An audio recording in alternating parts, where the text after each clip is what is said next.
அதாவது ஒரு சின்ன பிரச்சனையாக தாங்க இருக்கும். அதை நம்ம என்ன பண்ணுவோம்னா ரொம்ப பயங்கரமாக அதை யோசித்து அதை நம்ம பிடிச்சி வச்சுருவோம். ஒரு உதாரணம் சொல்கிறேன், நான் என்ன சொல்ல வரேன் அப்படின்றது உங்களுக்கு புரியும்.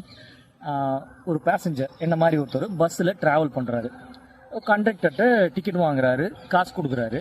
ஸோ சில்லறை அப்புறமேல் தர்றேன் அப்படின்னு சொல்லிட்டு கண்டக்டர் என்ன பண்ணுறாருன்னா அவரோட ஒர்க்கை பார்க்க போயிடுறாரு. இந்த பேசஞ்சர் என்ன பண்ணுறாருன்னா அந்த சில்லறையை தருவாரா தரமாட்டாரா அப்படின்னு அதை யோசித்துக்கிட்டே வர்றாரு.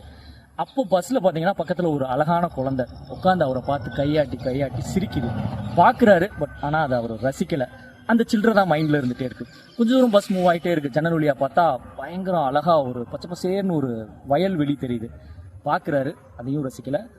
அந்த மைண்டில் ஓடிட்டு இருக்குது, அந்த சில்லறையை தருவாரா தரமாட்டாரா அப்படின்னு அதையும் யோசிச்சுட்டு இருக்காரு. இன்னும் கொஞ்சம் தூரம் பஸ் போகுது. அப்படியே அழகாக ட்ரிஸ்லிங் மழை வர ஆரம்பிச்சிருச்சு.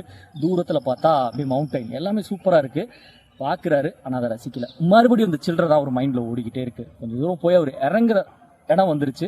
கண்டக்டர் அவரா ஆட்டோமேட்டிக்காக வந்து அவர்கிட்ட அந்த சில்லறையை கொடுத்துட்றாரு. ஸோ இப்படி தாங்க அந்த பிரச்சனை அதுவாக சரியாயிடும்.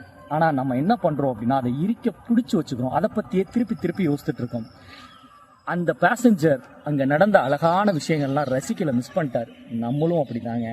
நல்ல விஷயங்கள் நல்ல ஆப்பர்ச்சுனிட்டிஸ் நம்ம லைஃப்பில் இருக்குது. அதெல்லாம் மறந்துட்டு அதெல்லாம் கவனிக்காமல் ஒரு சின்ன பிரச்சனையை திருப்பி யோசிச்சுட்டே இருக்கோம். கண்டிப்பாக இது உங்களுக்கு யூஸ்ஃபுல்லாக இருக்கும்னு நினைக்கிறேன்.